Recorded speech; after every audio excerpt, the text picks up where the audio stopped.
Dark Roast Caffeine Case Files respectfully acknowledges that we are on the traditional, ancestral, and unceded territories of the First Nations, Inuit, and Métis peoples. We honor the Indigenous women, girls, and Two-Spirit people who have been stolen or silenced, and we commit to telling their stories with truth and respect. Welcome back, Caffeine Case Filers, or if you're new here, welcome to Dark Roast Caffeine Case Files. I'm your host, Kate. As Canadians know, June is Indigenous History Month, a time to honor the original stewards of this land and their rich heritage. But as true crime storytellers, we have a responsibility to acknowledge that this history includes a painful legacy of systemic failure. So this June, I'm dedicating my episodes to the truth that every Indigenous life is a story worth fighting for. And today, we're driving down a road you've probably heard of. A road with a name that sounds poetic until you understand what it means. Just a quick content warning before we go any further. This episode contains discussions of violence against Indigenous women and girls, SA, homicide, and the kind of systemic racism that will make you want to throw your coffee mug at the wall. Listener discretion is strongly advised. Also, I need to say this up front. There are no satisfying answers here. Ramona's case remains unsolved. Most Highway of Tears cases remain unsolved. The only closure in this story is the closure of remembering, of saying her name out loud, over and over, until the world can't forget. Please take care of yourself while listening to this episode. If you need to skip this one, you can always come back to the next one. So pour your coffee, take a seat, and settle in. She was 16 years old, a high school baseball player, a peer counselor. She had just gotten her first job at a restaurant. On June 11th, 1994, she told her mother she was going to a dance a few towns away. She kissed her mom goodbye, and then Ramona Wilson vanished. 10 months later, her body was found in the bush near the Smithers Airport, melted out of spring snows.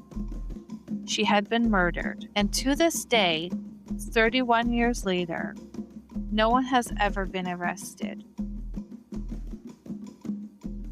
Ramona Wilson is just one name, one face, one teenage girl who never came home.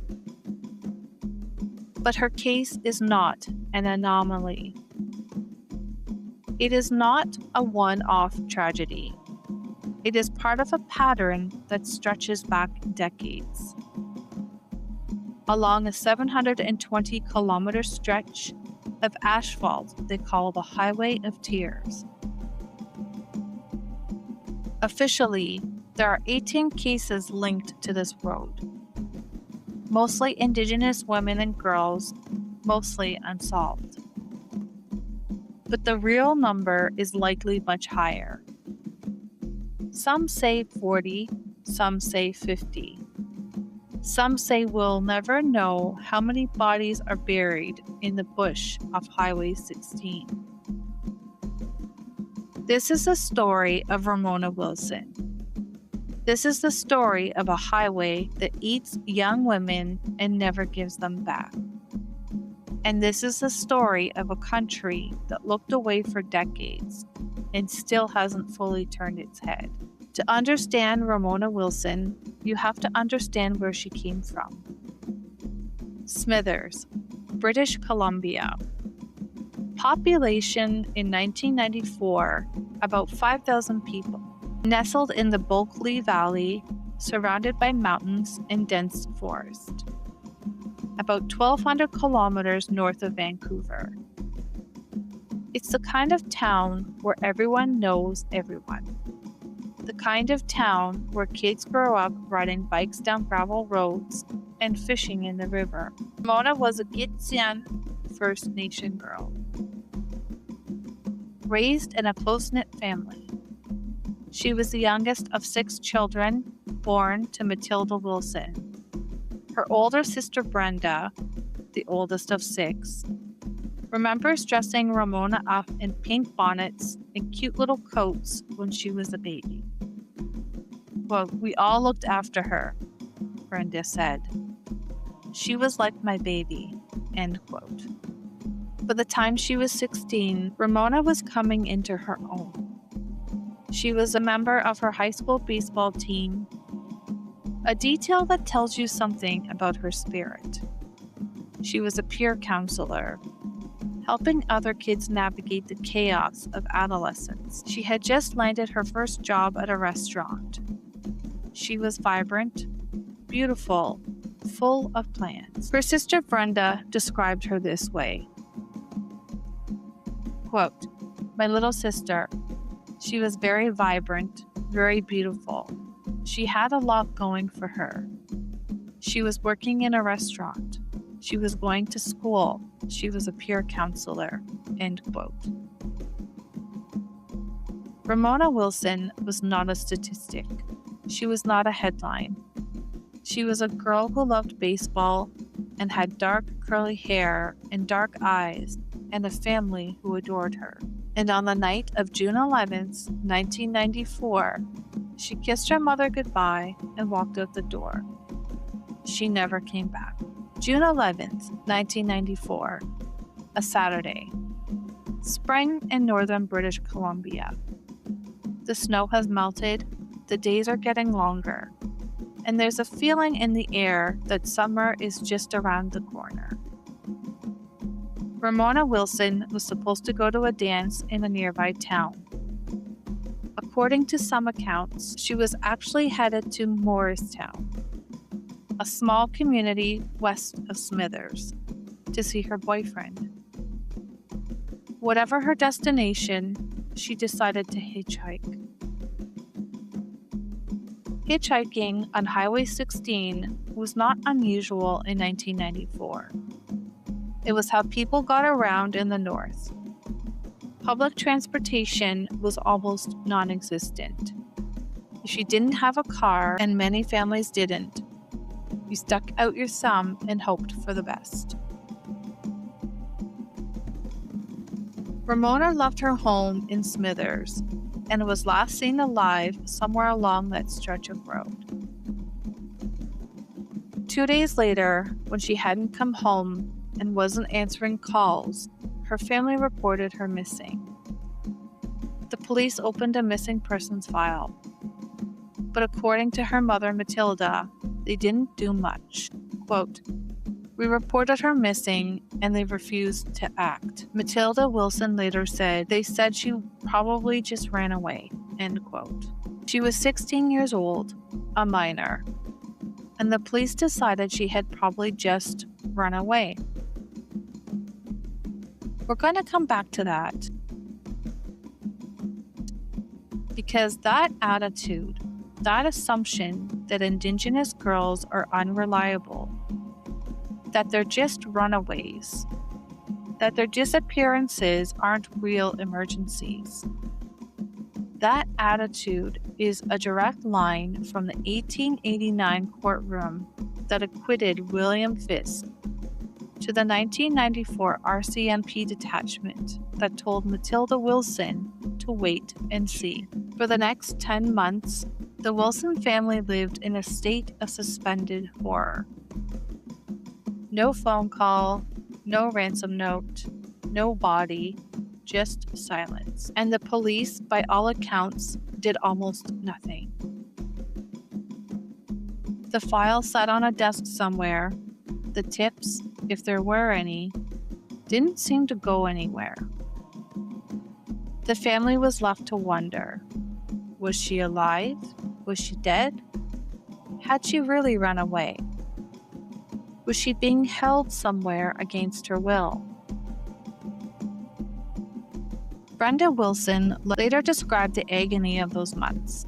Quote, "There's still no answers in my sister's case. Who did this to her? Who murdered her? Who hurt her? Who took her away from us?"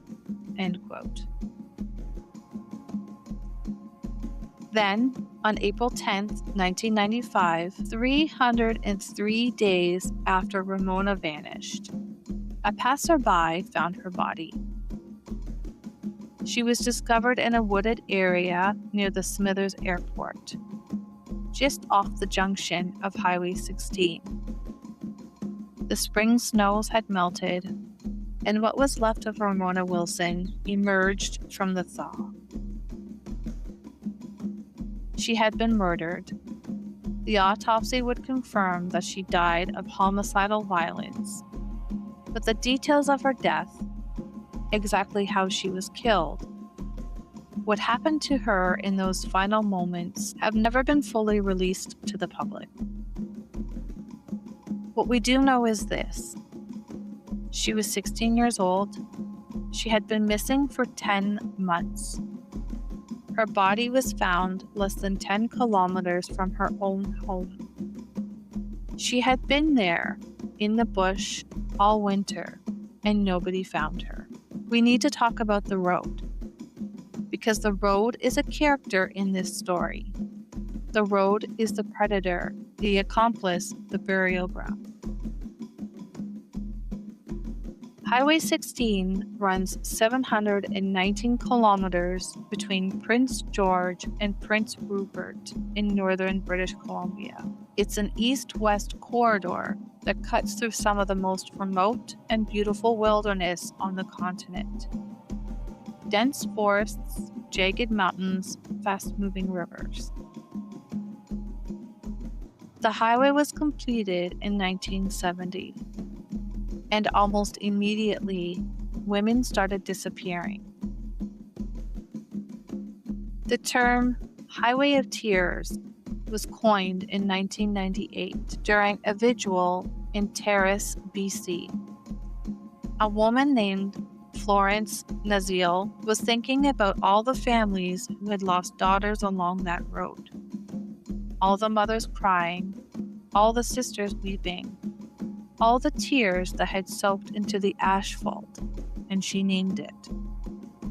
Officially, the RCMP has linked 18 cases to the Highway of Tears. Murders and disappearances dating from 1969 to 2006. The EPANA task force, which we'll talk about in a minute, investigates 13 homicides and 5 missing persons cases along highways 16, 97, and 5. But the official number is almost certainly too low. Community activists and relatives of the missing say the real number is closer to 40 or 50. Some victims were never reported missing. Some bodies were never found.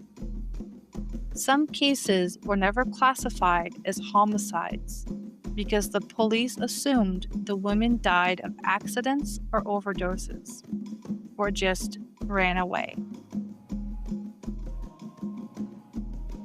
And here's the detail that should make your blood run cold. Almost all of these victims, the overwhelming majority, are Indigenous women and girls. They are from several First Nation communities along the highway. They are daughters, sisters, mothers, aunties, and most of them were hitchhiking when they vanished, because in northern British Columbia, hitchhiking isn't a choice. It's a necessity. If you're listening to this from a city, Vancouver, Toronto, Calgary, you're probably thinking, why would anyone hitchhike? Why would a 16-year-old girl stick out her thumb on a remote highway? The answer is poverty and colonialism, and the deliberate underfunding of Indigenous communities for generations. Reserves in northern BC are often hours apart. There is no public transportation. Greyhound pulled out of northern routes years ago. Many families don't own cars, not because they don't want to, but because they can't afford them. So if you need to get from Smithers to Morristown to see your boyfriend, what do? If you need to get from a small village to a larger town to see a doctor, go to school, or buy groceries, what do? You walk to the highway, you stick out your thumb, and you pray that a person who stops is safe. That's not recklessness, that's survival. And the predators know it.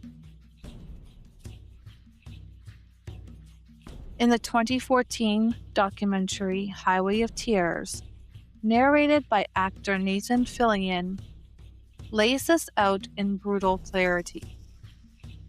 The documentary chronicles the decades-long string of murders and disappearances of young Aboriginal women along BC's Highway 16, and argues that the systemic racism that defined their lives also contributed to their deaths. No bus, no train, no money for a car, and a long, dark road lined with trees and gravel shoulders and hidden turnoffs where bodies can be dumped and never found. The highway isn't killing these women. A system that traps them on that highway is. Ramona Wilson is one name, but she is far from the only one.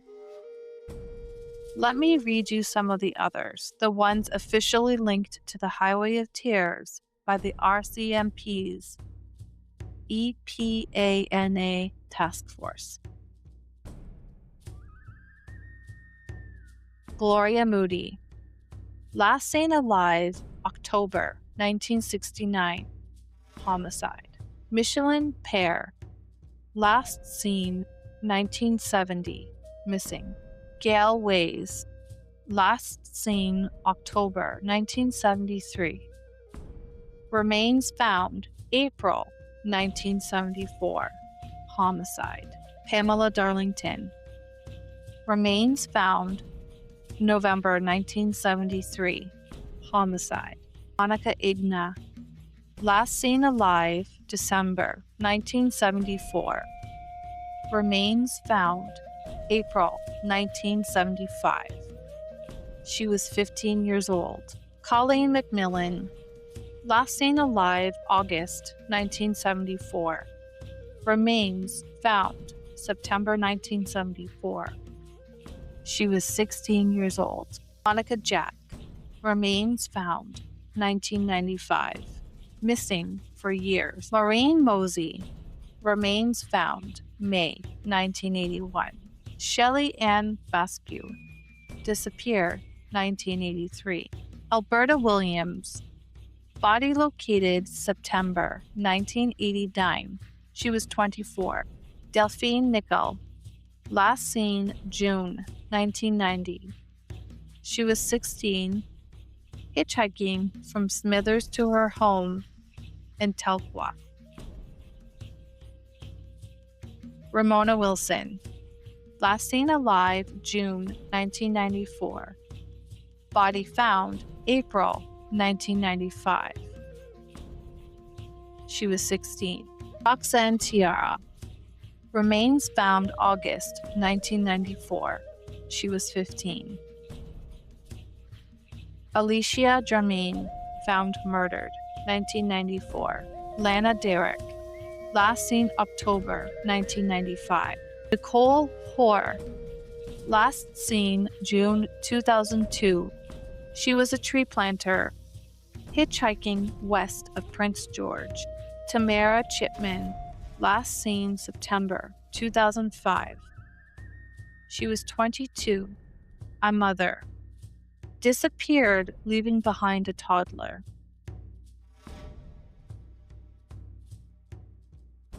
Isla Sarek Auger. Body discovered February 2006. She was 14. 14 years old. That's a child.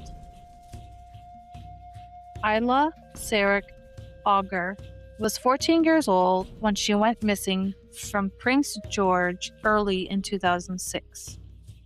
Her body was found along Highway 16 in February of that year. A 14-year-old girl, a 15-year-old girl, two 16-year-old girls, a 15-year-old, another 16-year-old. These are children.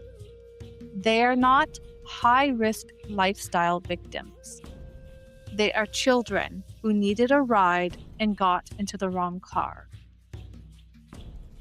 And that list, those 18 official cases, that's just the ones the RCMP has formally linked to the highway.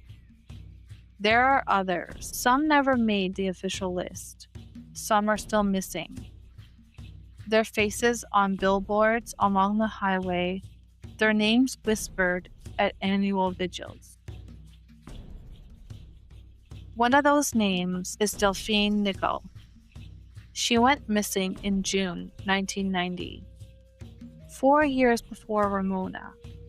She was also 16, also from Smithers, also hitchhiking. Delphine's cousin? She had vanished less than a year earlier. Two girls from the same small town, both hitchhiking, both disappearing into thin air within 12 months of each other. And the police? They did nothing, or not enough, or not soon enough. Which brings us to the investigation, or rather, the lack of one. When Ramona Wilson went missing in June 1994, her mother, Matilda Wilson, tried to report it immediately. She knew her daughter. She knew Ramona wouldn't just disappear without calling. But the RCMP didn't take her seriously. They told Matilda that Ramona had probably just run away, that she'd come back when she was ready. This is the pattern that shows up again and again in MMIWG cases. Indigenous families report their daughters missing, and the police shrug. They assume the girl is a runaway, a drug user, a prostitute, someone whose disappearance doesn't really matter. They wait days, weeks, sometimes months before launching a real search. For the Wilson family, that delay may have cost them everything.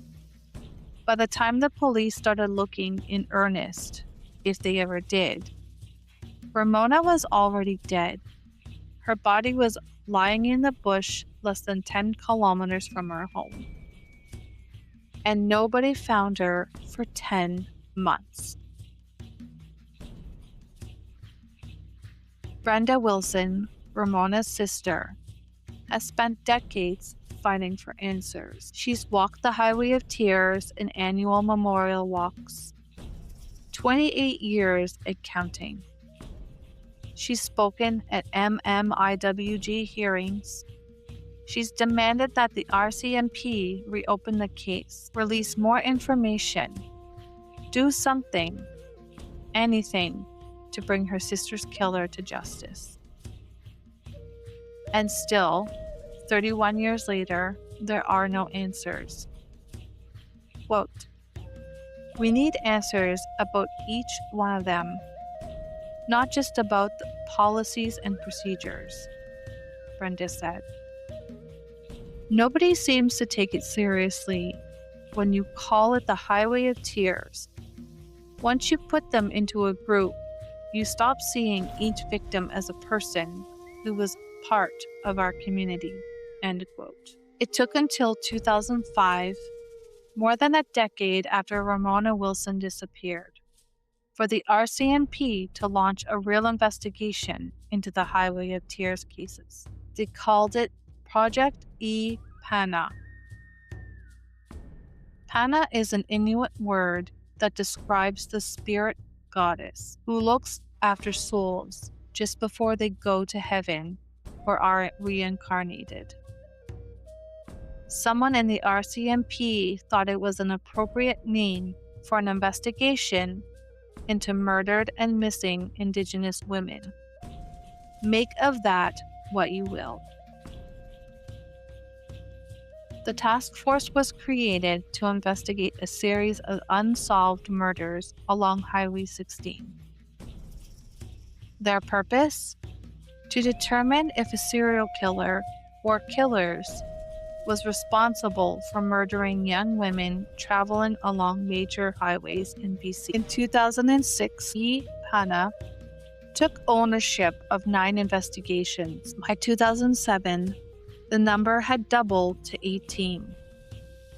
They included 13 homicides and 5 missing persons cases, ranging from 1969 to 2006. A dedicated task force of about 50 investigators and support staff was assembled. They promised to bring much-needed answers to the families of the victims. But here's the thing. Project E Pana started in 2005. By then, Ramona Wilson had been dead for a decade. Her body had been found. Her case had gone cold. The evidence, if there ever was any, had likely degraded. Witnesses had moved away, forgotten details, or died. The investigation came too late for Ramona, for Delphine, for Colleen McMillan, who was killed in 1974, for all of them.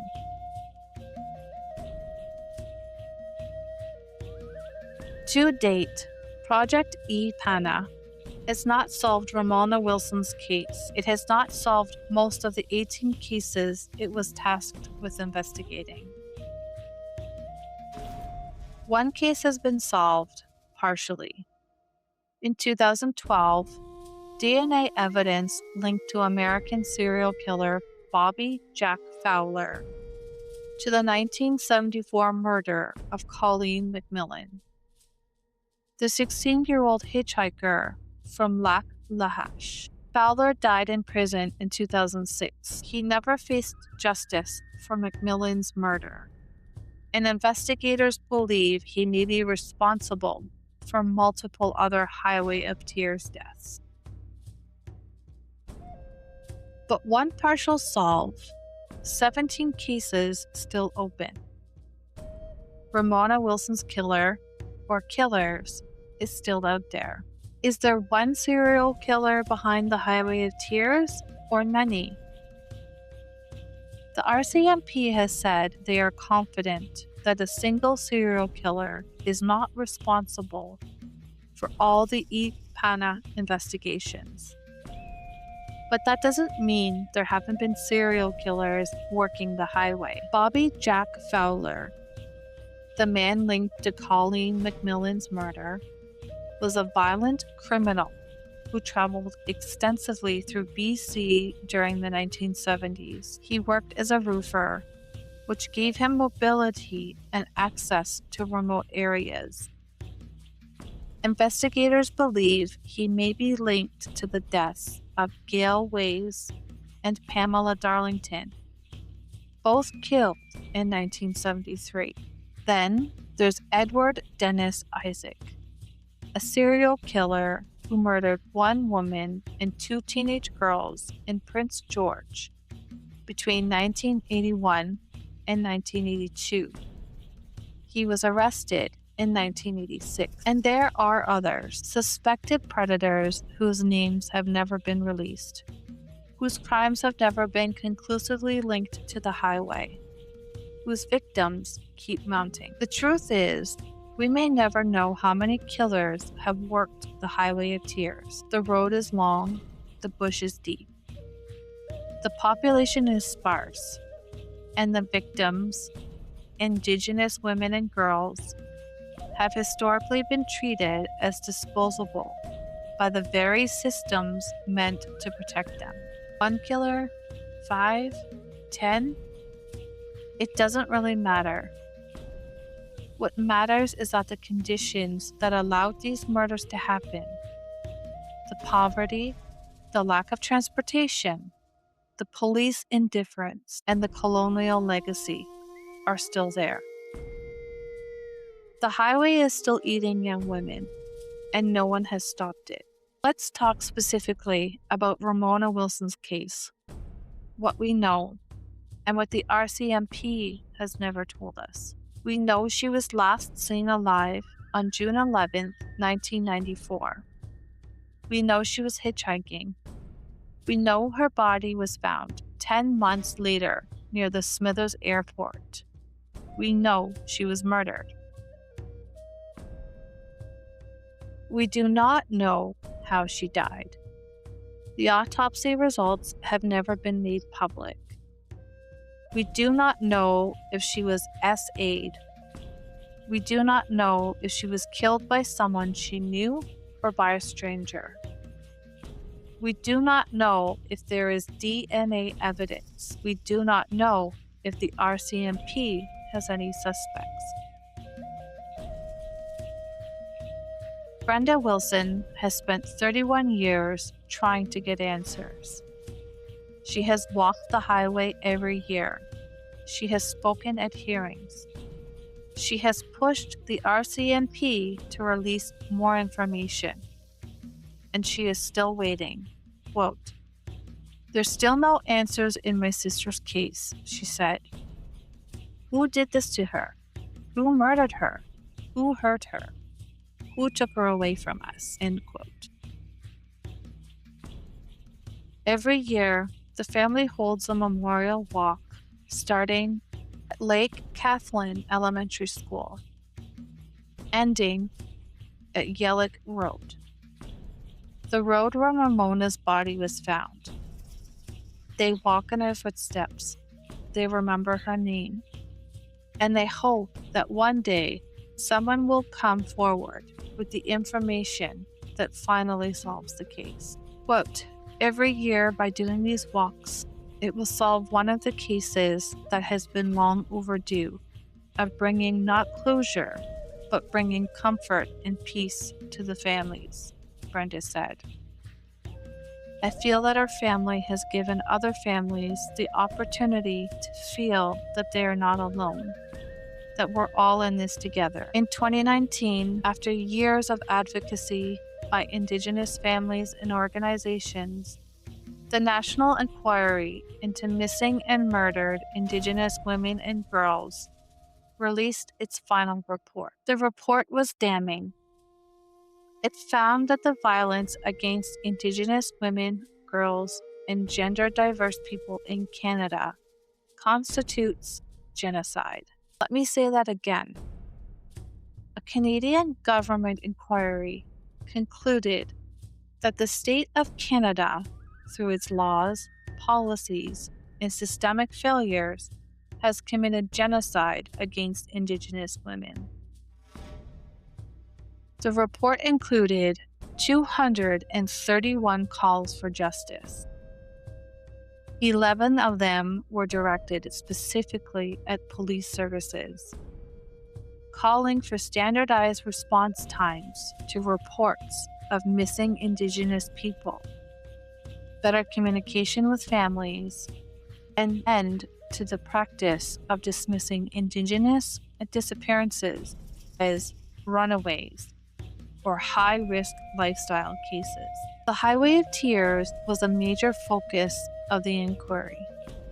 Testimony from families who lost daughters along Highway 16 painted a picture of systemic neglect that spanned decades. Mothers whose reports were ignored, sisters who were told to wait, fathers who searched for their daughters on their own without police help. One of the inquiry's hearings took place in Smithers, Ramona Wilson's hometown. Brenda Wilson testified.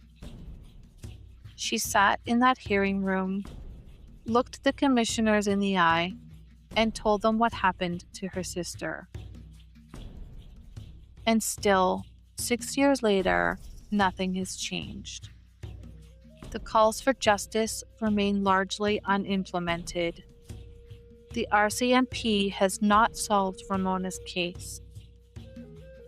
The highway is still dangerous, and Indigenous women are still disappearing. In 2016, the federal government finally announced a national inquiry into MMIWG after years of refusal by the previous Conservative government. Prime Minister Justin Trudeau promised a total renewal of Canada's relationship with Indigenous peoples. The inquiry cost 40 million Canadian dollars.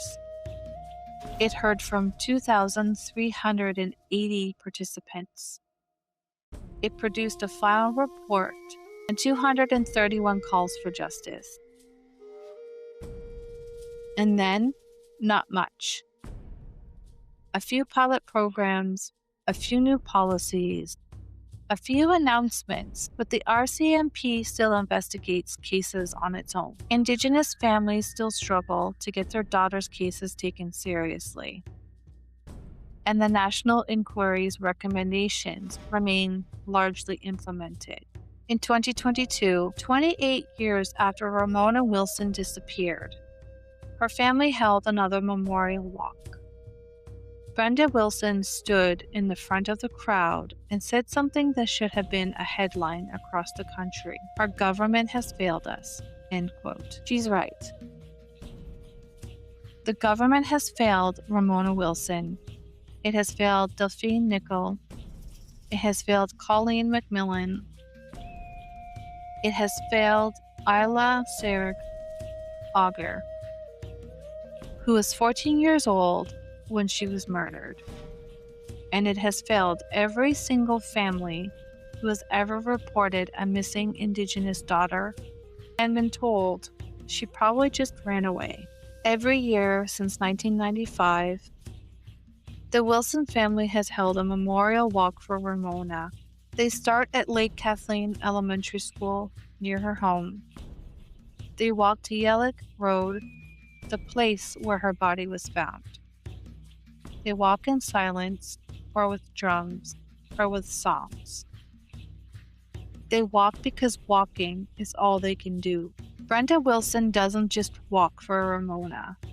She walks for all of them, for the mothers and fathers and sisters and brothers who have lost someone on the highway of tears, for the families who are still waiting for answers, for the girls who never got to grow up. Quote, "I'm trying a different tactic," Brenda said. "Nobody seems to take it seriously when you call it the Highway of Tears. Once you put them into a group, you stop seeing each victim as a person who is a part of our community.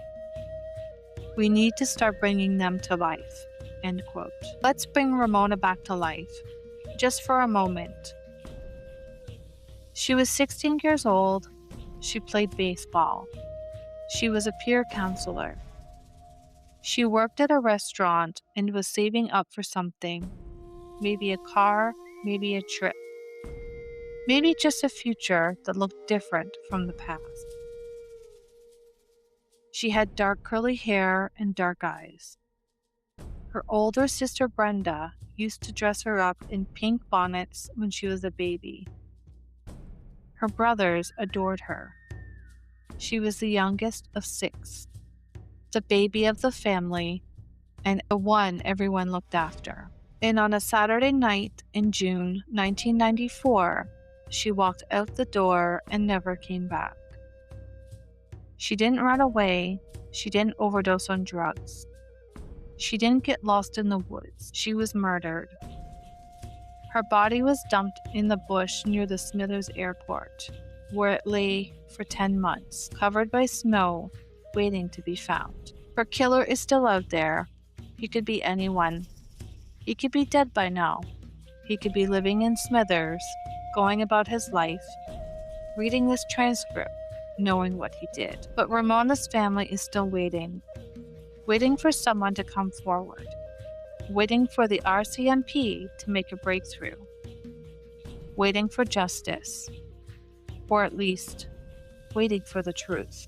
If you have any information about the murder of Ramona Wilson or any of the Highway of Tears cases, you can call the RCMP's ePenna tip line at 1-877-543-4822. That number is still active. Tips can be anonymous. If you want to learn more, watch the 2014 documentary Highway of Tears, narrated by Nathan Fillion. Read the MMIWG National Inquiry's final report. It's online and free. Support Indigenous-led organizations like the Native Women's Association of Canada and the Sisters in Spirit initiatives. And most importantly, talk about this. Share Ramona's story.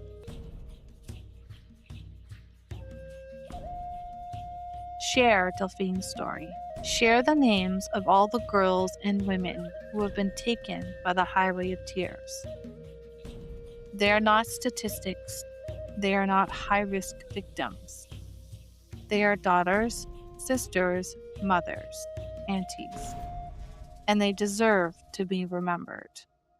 Brenda Wilson once said she wondered what it would be like if as much hype could be generated for the lives of missing and murdered women as there is for the Vancouver Canucks. She's right. The Canucks get headlines. The Highway of Tears gets silence. Let's change that. If you or someone you know has been affected by violence against Indigenous women, the Hope for Wellness helpline is available 24/7 at 1-855-242-3310. It offers immediate crisis intervention for Indigenous peoples across Canada. This episode is dedicated to the memory of Ramona Wilson and to the Wilson family, who have walked the highway for 30 years, demanding answers. May they find peace, may they find justice, and may Ramona's name never be forgotten. Thank you for listening, Case Filers. Pour one out for Ramona. Please take care of yourself after listening to this episode. Do something grounding. Call a friend, pet a dog, sit in the sunlight. The darkness in these stories is real, but so is the light in the world. Don't forget to find it. Don't forget to like, share, and subscribe to Dark Roast Caffeine Case Files. You can find me on Facebook, Instagram, YouTube, Substack, and your favorite podcasting streaming service. Next week will be episode 3 for Indigenous History Month. Stay tuned for more coffee and more crime. Bye now.